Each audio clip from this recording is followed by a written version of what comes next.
Well, hi there. My name is Doc Livingston with eXp Realty and Team Home Hunters BC. Welcome again to Coffee Talk with Doc. A special guest today, Gloria Cooper, mortgage specialist with DLC Fenson Capital Mortgage. Welcome, Gloria. Thank you for having me. Yeah. So, Gloria, I really appreciate you coming out today. We want to talk a little bit about credit scores. Yes. And things like that, and how to qualify for mortgages and so on. So what is a good credit score? Well, a good credit score, the maximum you can have is 900. I like to see a credit score over 680, preferably in the 700s. If you can achieve a score in the 800s, that's excellent. The 680, is that kind of the minimum that you would want to have to be able to qualify for a really good rate mortgage? 680 is a bit of a bar for some lenders, and it can impact the ratios as to how much you can qualify for. Okay, so how do I go about finding out what my score actually is? I recommend to all my clients that they download 2 apps on their phone. One of them is Credit Karma.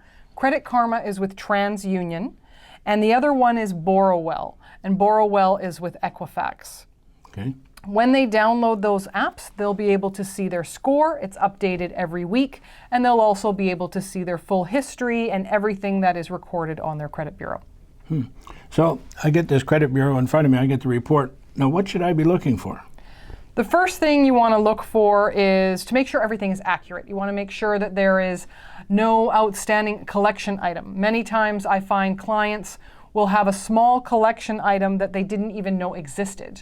They might have moved or canceled a credit card and an annual fee had gone through that they're unaware of.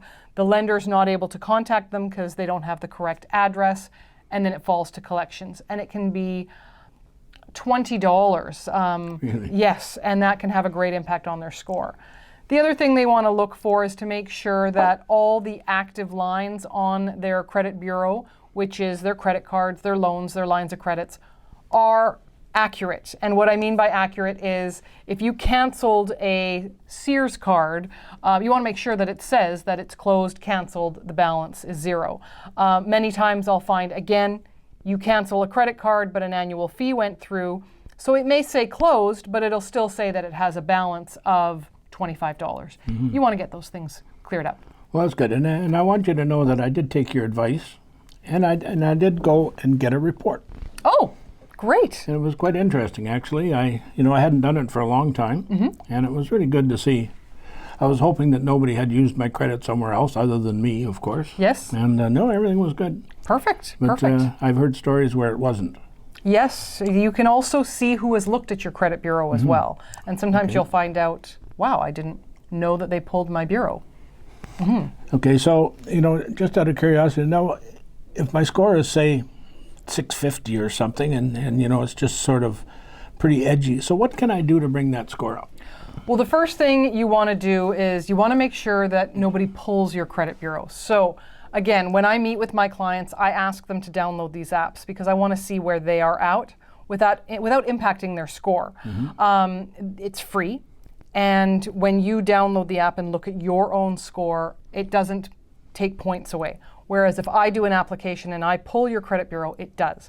So first we want to look at that. Things that you want to make sure is always make your payments on time.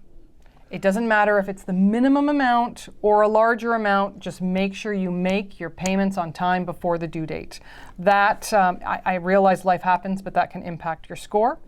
And then there's one that a lot of people don't know about. It's the 50% rule.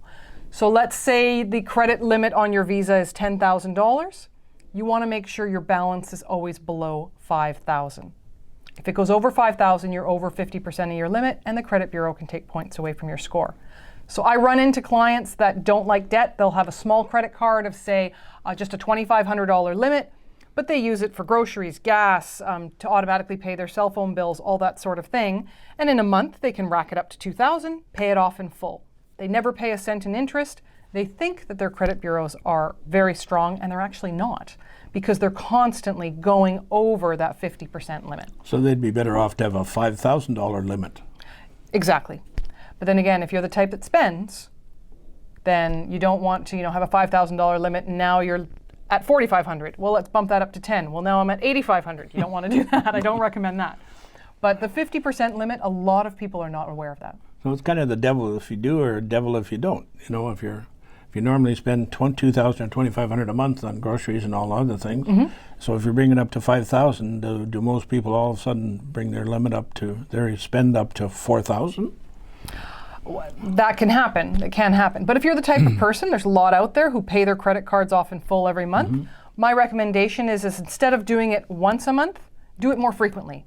Go online, look at your credit card balance, and just do more frequent payments to keep it below the 50% limit.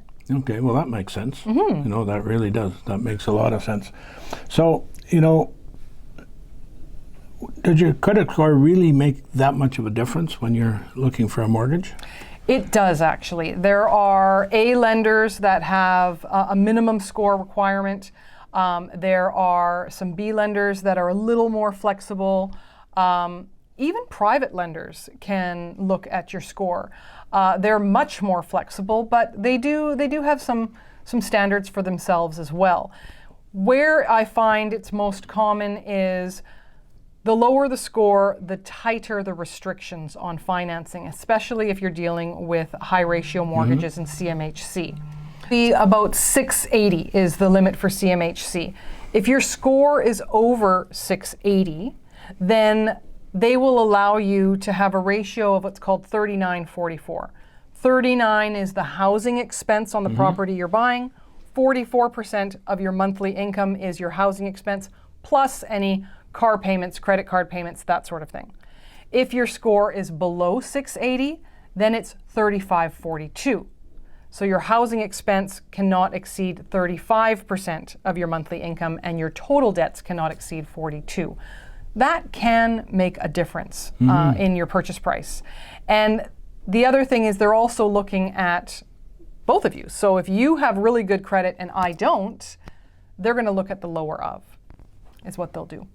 So you want to try, that's why I say you want to be over 680, and I don't want to pull your score and possibly impact it without knowing if you're right close to that amount on when your app, when you look at Credit Karma or Borrowell, then I'm going to say, oh, let's hold on a second. Let's see if we can just bump that score a little bit higher before I pull it and bring that score down. Because I would hate to put you at 679. I'd hate it if you did that too. Yes. You know, I think. So there you have it. This is Doc Livingston. Thanks again for joining us on Coffee Talk with Doc, with my special guest, Gloria Cooper, mortgage specialist with Dominion Lending, Franson Capital Mortgages.